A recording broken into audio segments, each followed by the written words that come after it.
vous affirmer, c'est que oui, effectivement, chez Madame Moussa, on a retrouvé une enveloppe, mais pas qu'une enveloppe de moins de 1 000 €, d'accord, avec des carnets de reçus correspondants. Cette enveloppe émane directement d'une après-midi de collecte de denrées alimentaires à destination des étudiants. Nous collections avec les militants des denrées alimentaires quand effectivement des personnes de la population se sont présentées en voulant participer financièrement au combat de la vie chère. Donc, assez surprise, agréablement surprise, je l'avoue quand même, j'ai effectivement collecté des fonds d'une hauteur de moins de 1 000 €, d'accord? Et cette enveloppe, je l'ai conservée avec les noms, prénoms, adresses, numéros de téléphone des donateurs qui ont reçu un don, qui ont reçu donc la preuve, le justificatif de leur paiement. Ces documents, aujourd'hui, sont entre les mains de la brigade financière. Donc, je ne peux pas vous apporter la preuve que les choses ont été faites en bonne et due forme. Ceci étant, oui, on n'a pas retrouvé 60 000 €, contrairement au ragot et beaucoup d'argent au domicile de la Moussa. On a juste retrouvé des fonds qui ont été collectés lors de la collecte des denrées alimentaires à destination des étudiants le 22 novembre, le jour où il y avait le chantier Noël.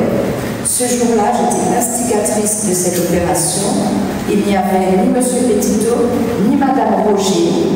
Donc, effectivement, il ne pouvait pas être destinataire des fonds, ni même Mme la trésorière, Mme Roger. D'accord?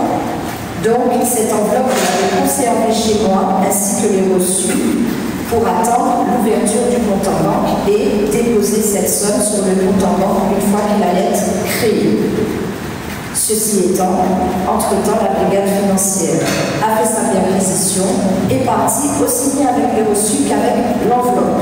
Je rappelle que cette enveloppe était d'une valeur de moins de 1 000 €. Le reste concernant les économies, les fonds, l'argent qui aurait pu concerner le RPRAC, n'étant pas trésorière, je vous inviterai par la suite à voir avec la trésorière de l'association qui est Mme Roger. Mais me concernant, il n'y a que cette enveloppe et que ces reçus qui concernent Mme Moussa. Bien évidemment, également lors de cette perquisition ont été emportés d'autres carnets de reçus, de justificatifs de paiement, mais pareil, il fallait justifier des dons qui étaient versés à l'association. Je n'ai pas été destinataire d'aucun fonds autre que cette journée du 22 novembre. Les autres fonds qui ont été récoltés, il faudrait voir également avec Mme Roger. Mais dans un souci d'inquiétude par rapport au fait que des dons étaient faits parfois ça et là, parce que nous sommes sur un barrage, parce que nous sommes devant un centre commercial, parce qu'on nous dépose un pack d'eau, on veut nous donner des sommes, je ne suis pas en mesure de pouvoir en parler puisque je ne suis pas la trésorière et je n'ai jamais eu non plus à être destinataire de fonds hors de cette fameuse journée du 22 novembre 2024.